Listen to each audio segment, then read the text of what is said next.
in the character, which he's done a phenomenal job with. So, you know, in some ways, it's a little like Iago in Othello, where Iago is such an astounding part, and yet, you know, Othello's got to be pretty powerful, got to be pretty strong as a character, because he's got to be the other side. And so, but I think Iago might be easier to play in some ways, or at least you to really work on it. And I think, you know, it's almost like having a straight man and then you're a comedian, or a straight man and whatever else, a crooked man. And Chris has been a great straight man in that stuff. So it's been fun. It's been fun to watch. It was quite interesting. I'm looking forward to the next film. I'm really curious about it. You, sir. So following up on the Thor run, I really enjoyed the whole thing. Just curious where Frog Thor came from. Carl Barks. Came from Carl Barks. For those of you who don't know who Carl Barks is, he wrote and drew Walt Disney, the Donald Duck story and Walt Disney Comics and stories between the late 40s and the mid 60s. So what is that, almost 30 years? Or 20 years, 20 plus, I think it was. And I was a kid in the 50s. I was a huge fan of Carl Barks. At a time, no one knew who Carl Barks was. I mean, no names weren't out there, there were no credits in the comics.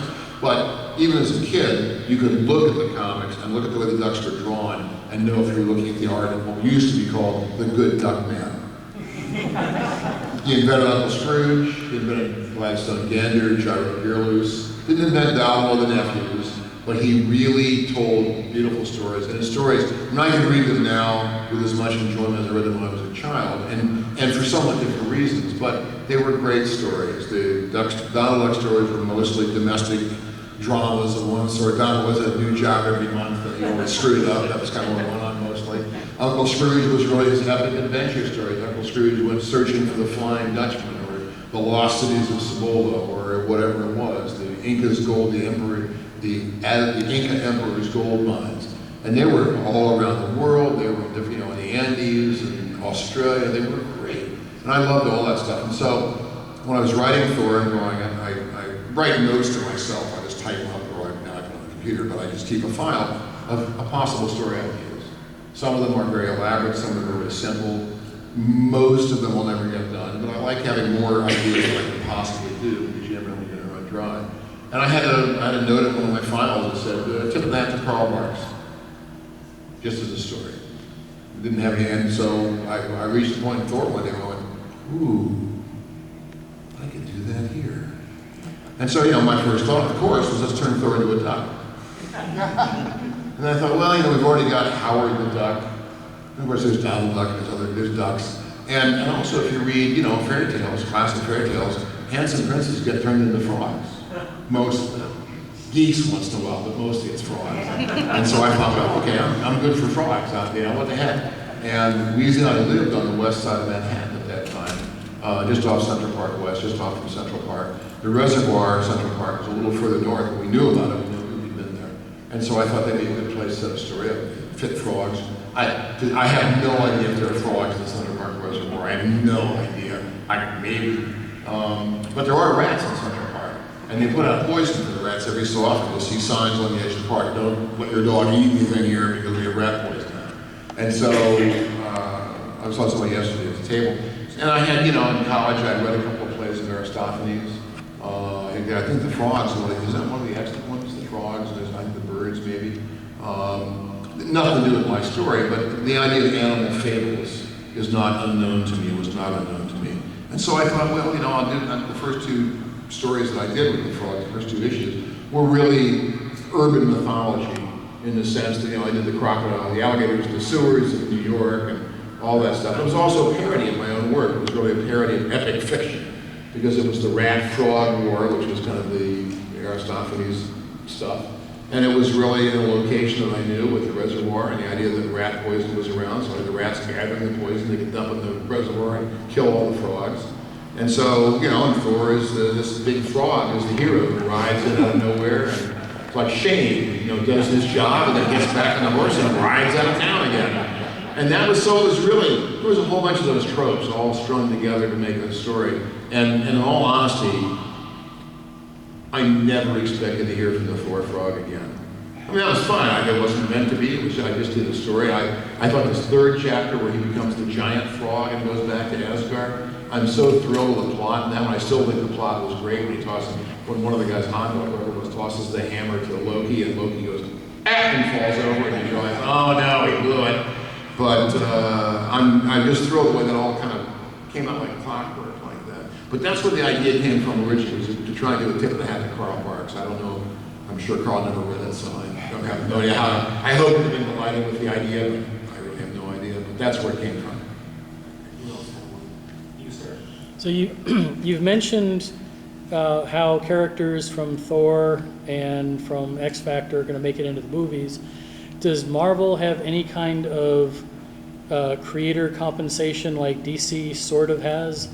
They do somewhat. I think it varies as the character. It's also varied over the years, where I think it's probably a bit better now than it used to be. But it's probably individual for the characters and for the creators, and probably maybe to some extent the time the characters were created would have something to do with it. They were really from a long way back. But there is something that there are things that they do sometimes to not just a trip out to California to be in the movie, right, which was pretty cool, I have to say. So, and I'm easily born. I'm a cheap date. But there is some of that stuff that goes on, much of which is not, I think, probably known in fandom especially, or talked about much by professionals. I think most, and in many instances, you're not supposed to talk about it. I think you sign like non-disclosure agreements about agreements that you might have about compensation, blah, blah, blah. So probably but the answer is stuff going on, yes. I wouldn't say, I don't know that it's universal, because of course nobody's talking about it, you don't know anything anyway. But I do know that some stuff has been done to compensate creators, which has been fine. Did they give you a heads up, like when Apocalypse appeared in the last X-Men movie? Did someone let you know, like, hey, one of your creations is? Well, that almost never happens. I found out about it from some viewers who had seen it. We never even saw the movie, did we? No. No, people told. Oh, good. People told me about it. We don't see all the superhero movies. I mean, we saw a few of them, but I'm the wrong demographic at this point. I mean, if I were 40 years younger, I'd be going to every one of them. I enjoy them. I've enjoyed a lot of them, immensely. We don't see very many movies. Mostly, I'm just too busy working. There are about 4 or 5 movies out right now. I still haven't seen the second Avengers film. We just couldn't do it when we came here. We were so busy before we left to get here. We couldn't go anywhere. This is going to be a great year for movies too. Holy. Yeah, there are a bunch of movies coming out that look really cool. So I'm sure it'll still be playing in New York when we get back home again, but we'll have to go actually out and see it. So I wanted to kind of just fed to my brain through a tube or something, so I have to go take the time to go to the theater. But yeah, we'll see. I think the last film I was dying to see when it came out was the first of the Lord of the Rings movies. I'm an old Lord of the Rings fan from a million years ago, and when that was coming up, I knew something little about it. I try not to learn too much about the films. I don't want to know anything before I see the movie. I don't want spoilers. I'm not berserk about it, but I'd rather just go see a movie, sit down and have the movie tell me what the deal is. In comics, I understand the marketing. I'm really sorry you find out about comics now months before they come out. In the old days, you found out nothing. You got the new issue of Captain America on the stands. You read it. It was a complete surprise. Now you know who the bad guys are going to be, who the surprise villain's going to be, who this is going to be. I expect it makes the reading experience different. I mean, not necessarily worse. I just think it's going to be different than it was when I was young and reading the stuff and really enjoyed it. But movies are like it, whereas now you can see stuff leaked about movies all the time. And so mostly I stay away from that, or my friends are doing Facebook posts about how fabulous, and look at this great bit that happens. I stop reading. If it's a movie I want to go see. So, was there some question there? I totally lost that. Yes, ma'am. When you were talking about the Mutant Massacre, you mentioned how there's this interplay between the artist and the writer, and sometimes the artist will surprise the writer with something. And I remember hearing that something similar happened in the Dark Phoenix saga. And but I wonder, as an editor, does that create like unique challenges when maybe you have a plan for a storyline and then something else new comes in, or is that just how Marvel did it, and that's just how you're used to it? Really, that was how Marvel did it back in the olden days. I mean, everything was done, plot first, as opposed to full script, which is mostly how it's done now. And I know that was in the X-Men.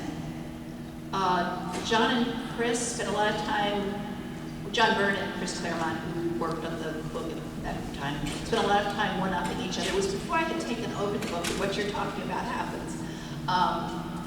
Let's see, Dark Phoenix Jean Grey had absorbed the Phoenix power and was becoming extremely powerful. And so Chris had her flying past a planet and flaring with her Phoenix power and destroying a planet.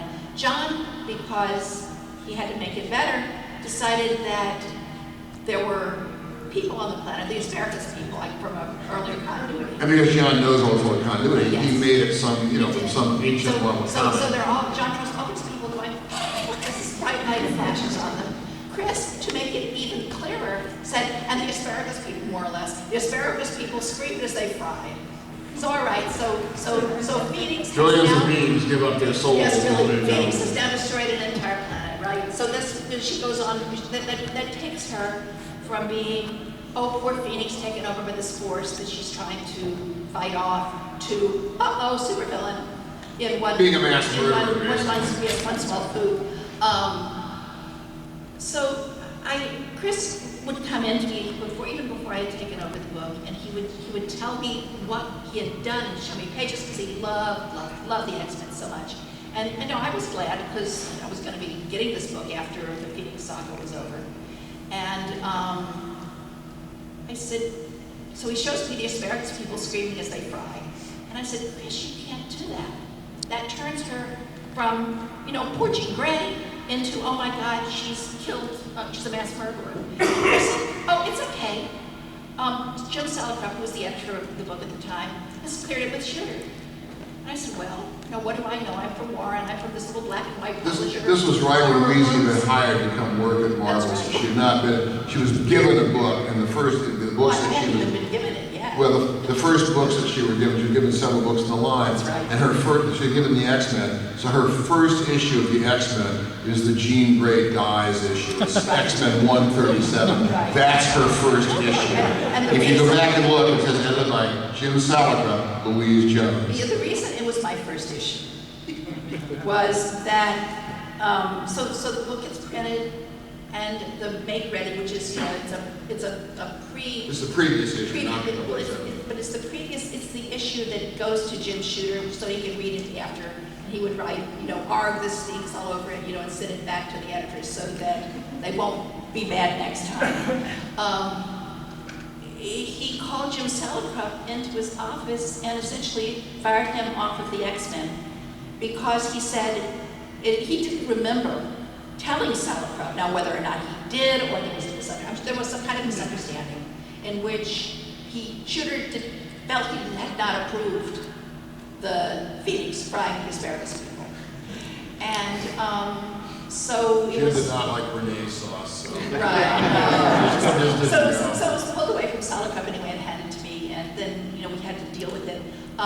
Shooter told us at that point. He said, "Well, Phoenix is a mass murderer. She either is in hell forever, in which she's tortured and will never ever get out, or you can kill her. What do you want to do about it?" And when she's dead, she'll never come back. Never come back. And Chris loved her too much to put her in hell and torture her forever, so he decided to kill her. And that's where the death of Phoenix came from, which really worked out well. That had not been the original plan. The original plan was to, after she's redeemed and she's, her intellect is knocked back to, about a 9-year-old or something, and she has to relearn to, be a human being or whatever, I don't know. Whatever the deal was, that didn't happen. Phoenix was dead, and the sales went totally through the roof. I mean, the X-Men was the best-selling book in Marvel at that point, and when Phoenix died, it was like, whoa, you just couldn't keep it on the shelves. It was the best-selling book for years. Yes, for Marvel. it was. So, Chris made the right choice, and killing her broke his heart. I mean, it was It really did. hard for him. And then, of course, down the road, Love they that kind of character. forgot to, we're bringing her back. Sorry, Yeah, that Chris. was unfortunate. They wouldn't let Chris do it. We're bringing her back. Yeah. But that's nothing. They pulled her back and put her on X Factor, and then about 5 issues in, they pulled off the people who were doing X Factor, put me on X Factor because they knew that I was Chris's friend and we would be able to work out the, I don't know, really bad divorce the X books had had. I think was what it was. There were several things in that editorially that, despite the fact that many fans, nobody in this room, but many fans view the lives of these characters as independent of the creators. You will have people talk to you about how this guy, well, he wouldn't really be doing this. Yeah, he would. I created him. That's how I'm writing. No, he would never do that. Or whatever it is. And so, what happened with the X-Men is that I think it was Bob Layton. I don't know if he had the actual idea to do X Factor. It was either him or Byrne. Him or maybe Byrne, but Bob was the first writer in the book, and the idea was to put the original X-Men back together in their own book, in a book called X Factor. The rest, because there are a lot of other X-Men floating around. Not a bad idea, really. But of course, one of the problems was Jean Grey was dead, so I think maybe John worked out a way of bringing her back. There were a couple other problems, like two of those characters are already in Chris's book, the X-Men. So basically, they were taken away from Chris and said, okay, we're losing these characters now, they're going to go into X Factor. And we're Thanks and goodbye. Really, we're bringing back Jean Grey, and too bad for you, yeah. So. But they cut a deal, the deal got cut, that Cyclops, who was one of those characters, got moved over to X Factor. The problem was that Cyclops, by that time, was married to a Jean Grey clone. She wasn't really a clone, but it was really Jean Grey. It was the best Chris could do with a character that was exactly Jean Grey. It was Maddie Pryor.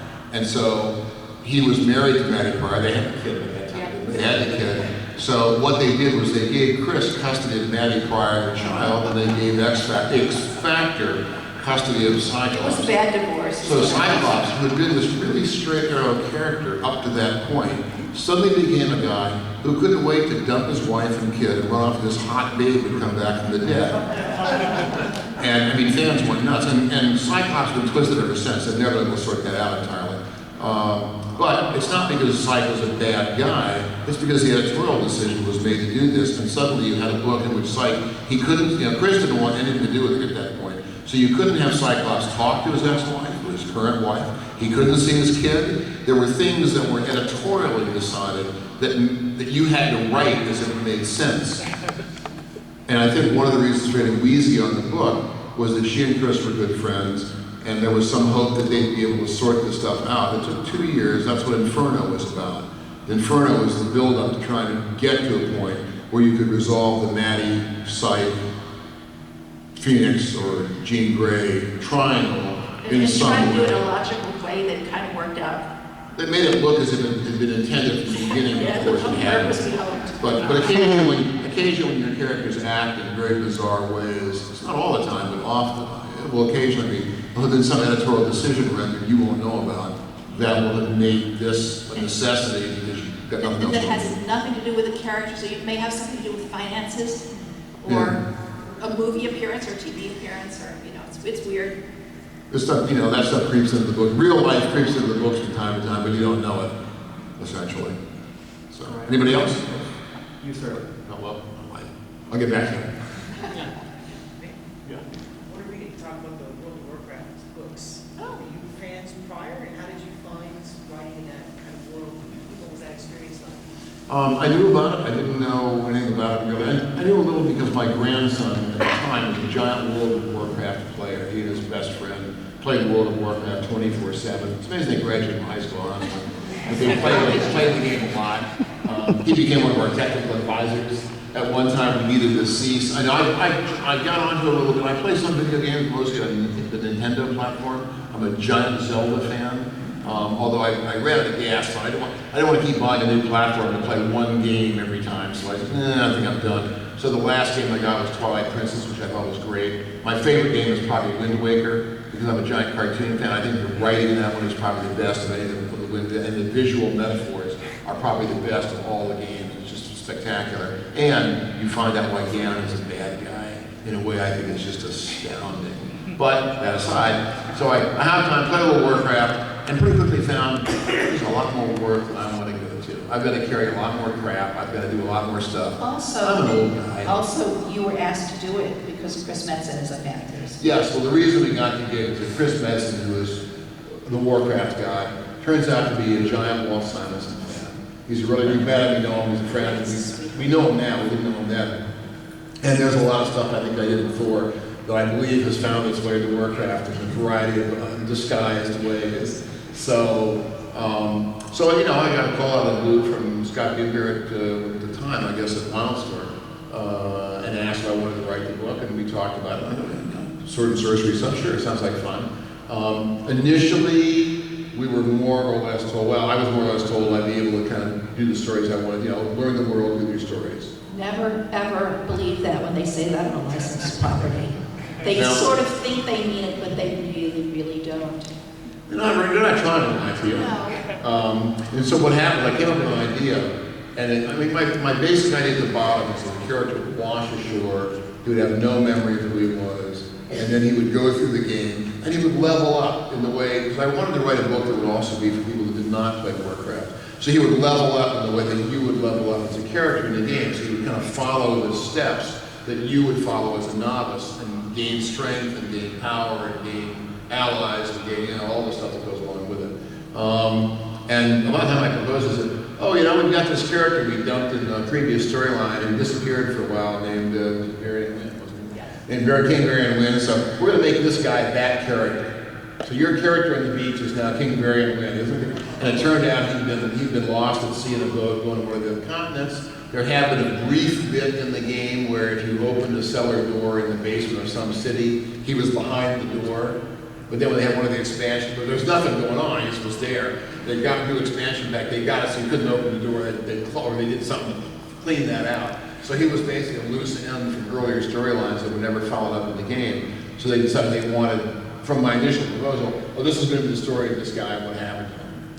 I mean, which is okay. And then they had actually some very cool sculptures that they wanted us to Oh, yeah, toys. bring in, toys, gorgeous toys actually, that they wanted us to bring in as other characters, you know, which was fine. Different races, I've forgotten all their names It now. was fun, yeah. It was kind of neat, and we got some of the toys, which is kind of cool. Yeah, there was one that big, there's a roll, maybe the guy with the horns and antlers and stuff. Yeah.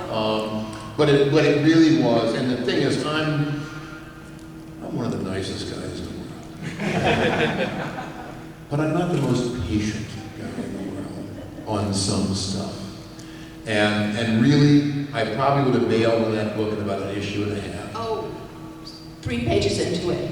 Because I kind of like, I mean, really, you know, mostly I got into comics to tell stories, and mostly I like to tell the stories I come up with. So if I suddenly discover, oh, well, you won't be telling your stories, you'll be telling our stories, and here they are, and there'll be a lot of conflicting stuff, and I have to figure it out. I'm like, this is just not what I signed on for. On the other hand, Weezie is spectacularly good at that stuff, and at research and at figuring stuff out. So for the first, it was 11 issues, 10 issues, she was the unsighted co-writer, initially researcher and then co-writer of that book. She eventually got credit, but she was writing, co-writing. Very dense universe. You guys, if anybody plays Warcraft, you know. I mean, there are continents and there's, everything has, thank God for Wikipedia. There's great, well, there are a couple of wiki sites of which the Warcraft we're always crazy about, where they helped us enormously. My favorite, we had a thing, I forgot where it was now, there was some giant gorge, and there were 3 bridges across, and I think 2 of the bridges were destroyed, maybe or something, there was a little village on one side.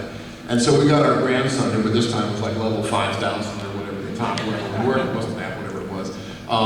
We got him to hop on his giant flying stormcrow, or whatever it was, and fly to this village, and then hop off and show us around so we could see what it looked like. So we could write our story with some verisimilitude. Unfortunately, you couldn't go into all the buildings. They had not built that part of the world completely. So we got to invent, there were some you could go into and go down into the basement, I think. And there were others you couldn't do that in, but that was okay, we recovered. But we had him fly us around there and get a look, so so it was very useful having Nikolai really touring us on the Warcraft world. And it became a lot of fun. It was a lot of work to try and fit everything in. There was some freedom and some not freedom, and we did some. And they were really, really nice people. Yes. I mean, they were good, well-meaning people who loved their property, and when they had things they wanted us to do other than what we had thought we wanted to do, it wasn't because they were being evil or anything. It was just because they loved it, and wanted there's stuff in there. So, you know, it was fine. I mean, there was some stuff later, we did it for 2 years. There was some stuff a little later on where, I don't know, I've forgotten, there was some expansion pack coming up. Oh, So yeah. we found out about some stuff, I mean, I wouldn't even talk about it now, but I'm sure it's all out by now, it was It years is. ago. Oh, yeah, it's out Some there. giant whirlpool or something, Yeah, it was a giant whatever. whirlpool. There was some stuff that hadn't come out, there maybe a new continent, and so we knew about that, we couldn't say much about it, but there were certain story elements we put in there. We were told that we were going to create, that was what we were heading toward, do you remember? Yeah. We were told that we were going to be creating this, dealing with this whirlpool, and then, the grand finale would take place in this new continent that was going to rise. And we thought, oh, wow, cool. So we're heading our story toward there, issue 9, issue 10, oh, well, never mind, we're not going to have the expansion pack done in time, so do something else. Do something else. I mean, that's, that's just how it That goes. happens. It wasn't their fault, and they were really nice, but, yeah. The only thing that really happened, it was really funny, was about 16 or 17 issues into it, Blizzard, the parent company, put in a new layer of bureaucracy. I'll call it that, I'm sorry, Chris. But it was a couple new guys who were part of the approvals process. Right, they were going to make the approval streamline and make it really fast so that when we turn something in, it would, they would flip it right back to us and we could. So by putting more people into the process, which is it's just never going to work. That's just not how it happens. It worked pretty much the way you think it would. And so by this time, we had a good working relationship with all the guys we actually dealt with. Once in a while, there would be some question that couldn't be figured out, and that would be referred to Chris, and Chris would give the answer. He would think he's okay, but we can do this, you can do this, whatever it was. We didn't have Chris directly much on that stuff. But it was fine. I mean, that was, he would umpire where that was necessary, which was great. But when the new guys came in, well, we have no relationship with them, they don't with us. And of course, I don't know if you've ever had an editor, but if you get when a new editor comes on a book, like in comics, there's something we refer to as new editor syndrome. And that's because the new editor has to get in there and start doing this in order to make sure the book becomes theirs. And we understand it, that's cool, but these guys jumped right in and began doing all this stuff. And I will say, whatever it was they wanted to do, within a few weeks, I believe, and this is unusual, I was not happy at all. And Weezie said, if we have to keep doing this, I'm getting off the book. And boy, that just never happens. And so we got a hold of the guys that we knew before, who The were editor, still doing Hank something. Canales. What's that? We told Hank about it. We told Hank Canales was our editor at Wildstorm, now at DC, when they got picked up by DC. And we told Hank, because Hank was the DC liaison that was guiding stuff from the DC end. And we told Hank, look, Hank, we're just going to be out of here. Like even Weezie is going to be out here. We've gone back to like square one or someone before square one. We're not doing that for 16 issues. And so Hank spoke to people, and suddenly that level of bureaucracy was no longer involved in our I think I particular. got fired. Yay. I don't know about that. I don't know what happened, but at least they were not getting with us anymore. We went back to the guys that we knew, and we were able to wrap Yeah, up it was some. true. By the time they'd hired the new people, we'd actually worked out pretty much really smoothly, any kind of transition between us and them. How we would do it, and it worked out really well. So we said, we're just not Yeah, doing but that. anyway, it was fun. It was exciting. It was more work than I expected it to be, I will say. And of course, you got things in the web where, gee, I wonder if Walt and Louise Simonson died. I haven't seen any comics from those guys. Because comic fans aren't reading Warcraft. Warcraft fans are reading Warcraft. And so we were completely out of the loop as far as most comic fans were concerned. And the great part about it was, of course I was grousing about change all as a writer. And the great bit about it was after we did 2 years worth, at the end of 2 years, it was really a decision was made most editorially. They decided they wanted to do a series of graphic novels instead of an ongoing monthly comic. There was at least one mini-series that came out after that one of the guys at Warcraft had written. Mick, I think maybe wrote it. And then, I don't think the line of graphic novels ever materialized. I didn't really keep track, so I can't say for certain. I don't think it did. And the upshot was that, we wrapped it up and that was closed at the end of Warcraft comics. But they were fun, they were a lot of work, and I didn't know at the time if they were, paid enough, and they paid, our regular rates, to be worth the trouble. And then we started getting royalty checks on the hardcover reprints of the 6 issues. Oh yeah, this was worth the trouble. Outstanding. Yes, sir. So so it all worked out for us very well. It worked out fine. And in addition, our characters like Varian and Brawl and Valyria and all, the other characters that we created actually made it into the real play, which I don't know that was part of the thrill. I think part of the fun was that you make up something and then it moves out of the comic book universe into the gaming universe, and that was fun. I mean, 9 years ago I did Star Wars for about a year and a half, I think, something like that. David Nicolini was the writer, and we invented a character named Shira Bree, who was turned out he was a rebel who turned out to be your old Empire, the Empire's bitch, basically.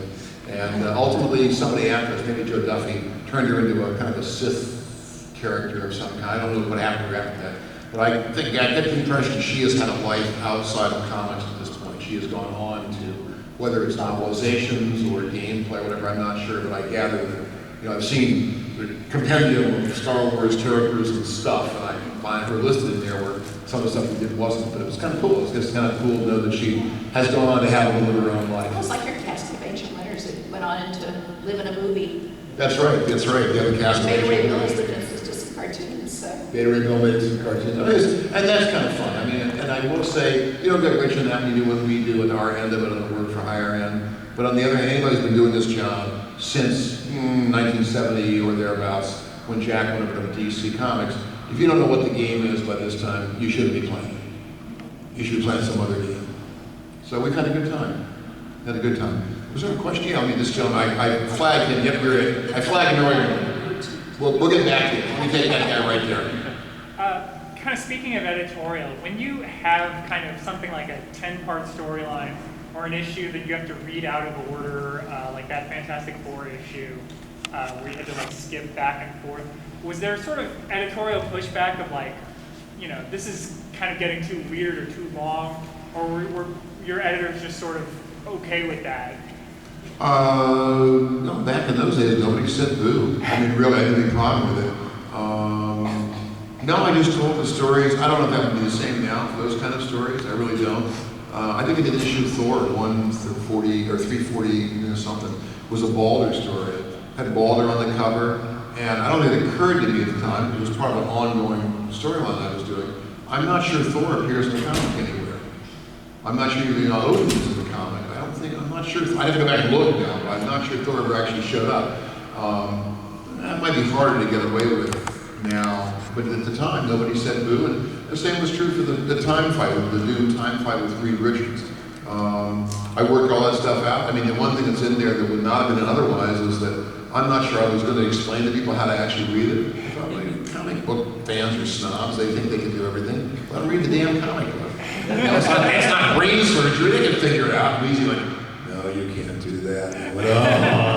So I wrote a short paragraph explaining how to read it, and I put it in the letter column. I turned it upside down, so you had to actually turn the little box in the letter column. So you had to turn it upside down to read it, so I didn't want you to figure it out or to see it by accident, before we had spoiler warnings, but I wanted you to read that and figure it out. But no, nobody done that stuff. I mean, the only thing I did do, at the end of Thor, I did an all splash page issue. My second from last issue was an all splash page issue where Thor fought the Midgard serpent.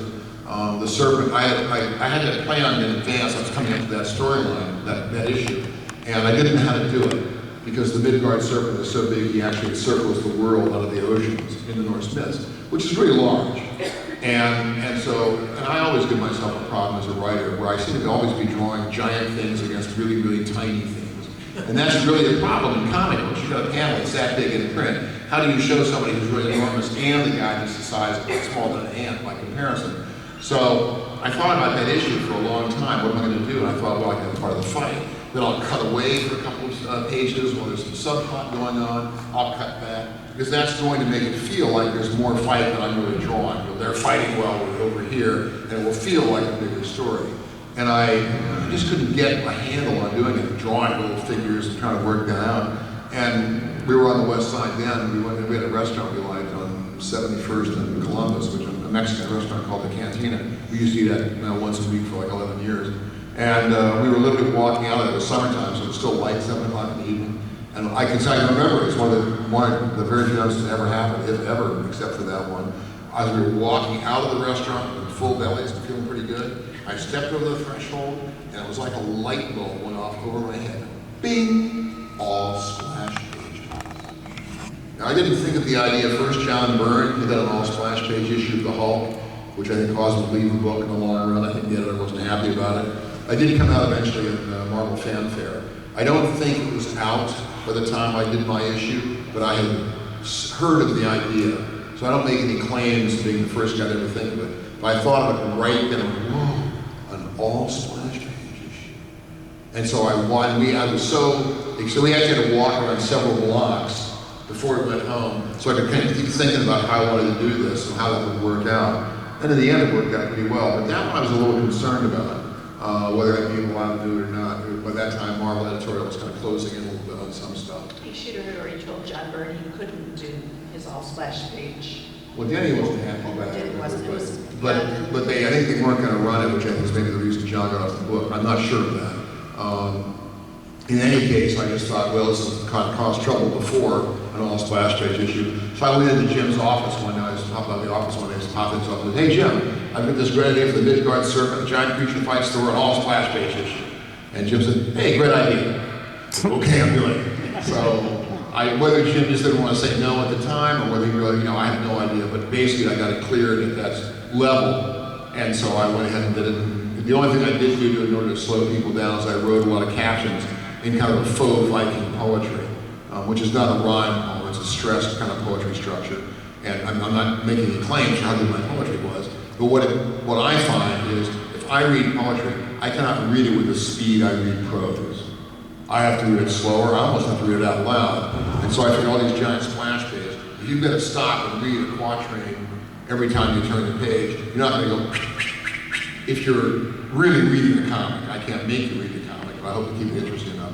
So I did that's why I did all the captions and quatrains and kind of Viking, pseudo-Viking quatrains to try and capture that.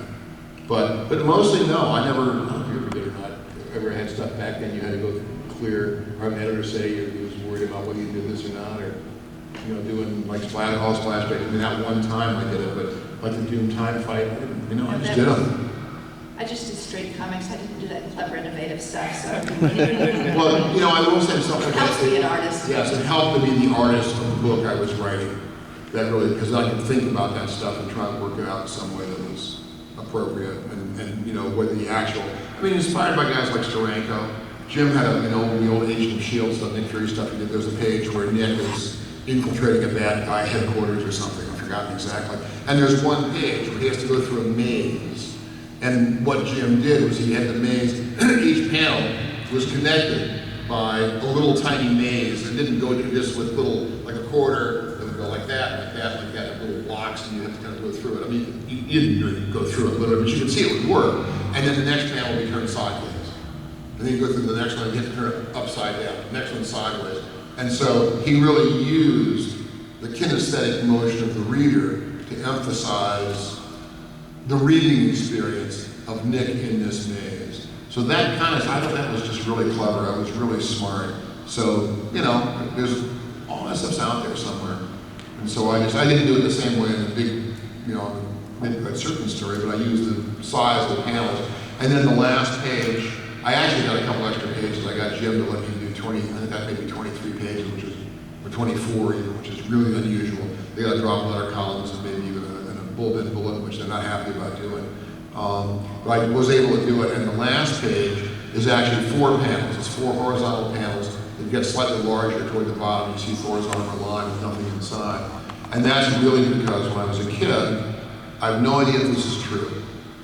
But as a kid, I had a book, a nice illustrated book for children on American Indians.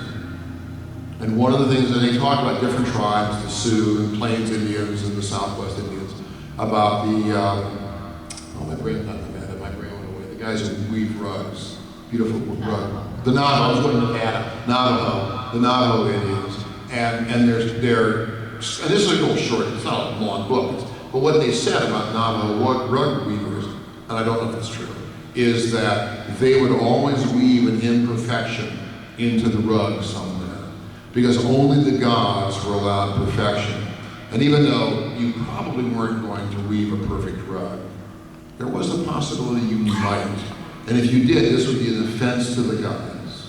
So you drop a stitch or whatever you do, and you have no idea. But you put in a deliberate imperfection to make sure you have not done a rub that is perfect. Now, I had no idea if the novel would really do that in their rug reading. But I thought that was a great idea. And so the last page of my all-page splash issue is not a splash. It's the imperfection of the entire, in the book. Are we done? Oh! Sorry, thanks. First thing for everything y'all done, man, you're awesome. And Power Pack is so amazing. My 8-10-year-old niece and nephew are reading it right now and love it. But, well, I don't know if you can talk a little bit about how you came up with Better Rate Bill. I mean, I don't know, we have no time. Well, We're gonna have it more. I don't think that whole time. I'll give you a quick short version, but here's what you can do. I'm on Facebook, aren't we all? And I have a personal page where there's not a chance in hell of my friend here. It's okay. But, because originally I had a page and I didn't know how Facebook worked. I friended anybody who asked for it, including comic fans and shops and conventions, which was fine. But in less than a year, I filled up. There's a 5,000 friend limit. You hit that and you're done. The algorithm says, no more friends for you. So I said, gee, really? So I thought of it, and I hadn't friended some of my real friends. So I thought about it. So what I did was I deactivated my old page. And I started 2 new ones. One of them's a personal page. And on that one, I just friend people I know. And right now, for a number of years, I've got maybe 1,000 people on it. I also friend comics professionals. But really, if I can tell you're a professional. But I started another page, which is a straight Facebook page, called the official Walt and Louise Simonson page. I run them pretty much as mirror sites, really. And on the official page, I've got hundreds of drawings going back to at least 3rd grade. You can get on the page and make fun of me.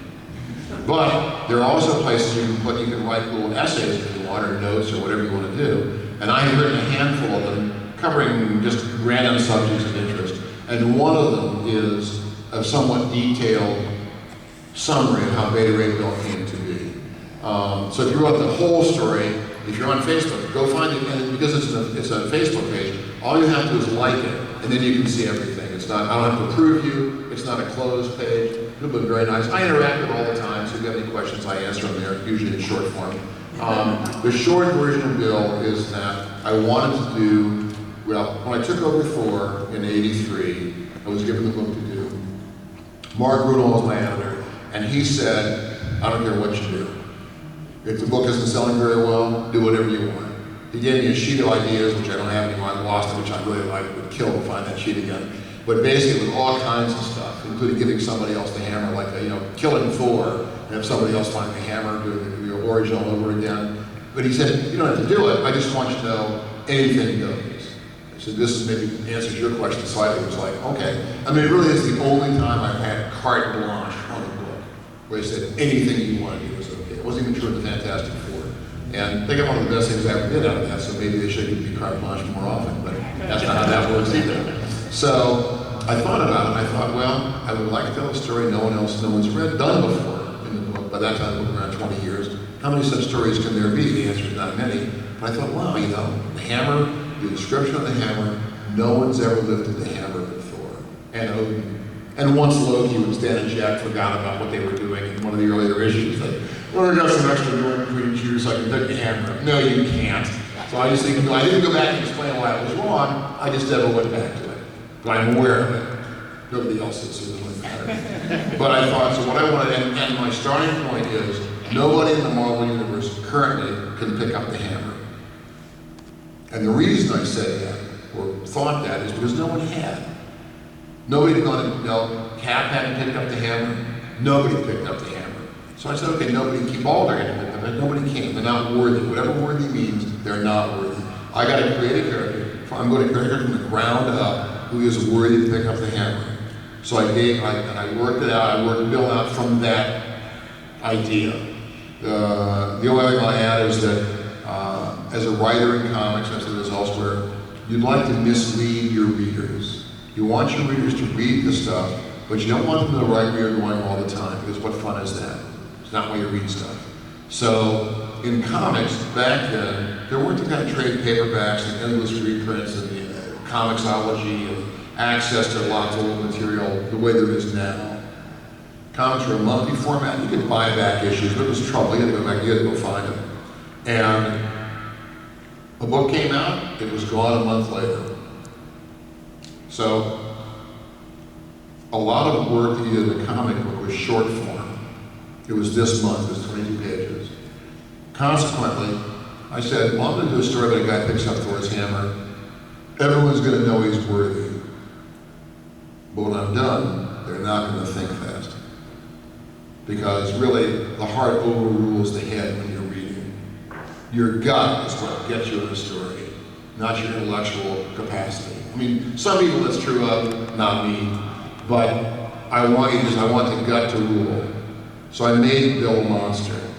And I made him a monster because mostly bad guys are ugly and bad girls don't wear very much clothing. That's kind of how it works. Not always, but it's sort of like that. So I made him a monster. I chose a horse's, I thought about a horse's skull. I didn't go look at a horse's skull. I thought about a horse's skull for a head for two reasons. One, a skull is really kind of monstrous, you know, Walking Dead, zombies, and creepy ghost stories. But at the same time, the skull is the basis for beauty. It is the structure under the skin that makes beauty possible. So it's got this double-edged quality about it. I don't want you to look at the guy and go, wow, he's really beautiful, but I know what it means. And I will also say that until I said publicly at some forum some 1 million years ago that Bill's head was based on a horse's skull, roughly, nobody knew that. I see all the horse-faced alien.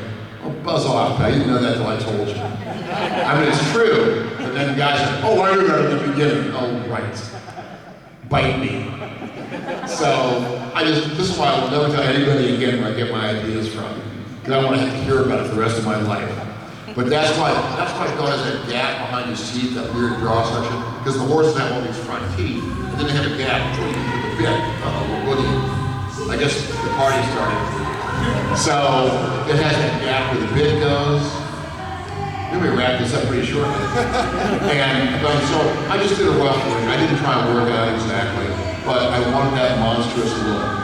And the other thing I'll say about it really quick before we're drowned out is when he slams the cane and turns into kind of ersatz Thor, it's not because the hammer is some sort of magical tailor and gives him a new outfit. It does, but the reason for that is the minute he gets that costume, even though it's a variant of what Thor was wearing, it is a variant, I don't have to waste any time explaining to people what just happened.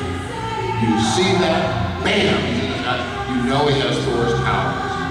Even if you don't know what happened, you know that was what that was about. So those are some of the reasons that Bill was what he was. I chose the name because it's really basically one of the nonsense names that sounded cool. It's like old science fiction stories. People have universal translators. You land on planet Kazuna plants and you say, hi, click. Welcome to our planet. Good to see you, Earth man. So that's his name. Whatever his real name is, I don't really count. He has no lips. I don't know what kind of tongue he's got. I don't know how he pronounces anything. But whatever his name is, that ain't it for real. But that's what comes out of the universal translator. So it sounded vaguely science fiction-y with beta ray. Beta rays aren't very powerful, there's electrons, so there's not much there. But gamma rays were already taken by the Hull. And alpha rays, it's an A sound, it's a soft sound, whereas beta ray, B has that hard sound for B for the consonant, which I just thought sounded cooler. And then I did Bill because I wanted a name of every man. I thought about calling him Beta Ray Jones when he came out of the translator, because Jones is not as common. Jones is the most common name, I think, in America in English. But Jones is a common name. But at the time, it was Indiana Jones being published by Marvel. There was Louise Jones, who was an editor. There was Rick Jones associated with the Hull. There were all these sites. I can't be Jones, it's too much. And I thought of Bill, because, again, Bill is such a standard name. It's also got the alliteration with Beta Ray. So it became Bill. So that's where the name came from. So that's as sure as I can be about Beta Ray Bill. But he was not done without a lot of thought. I think we're done here. Thanks very much, guys.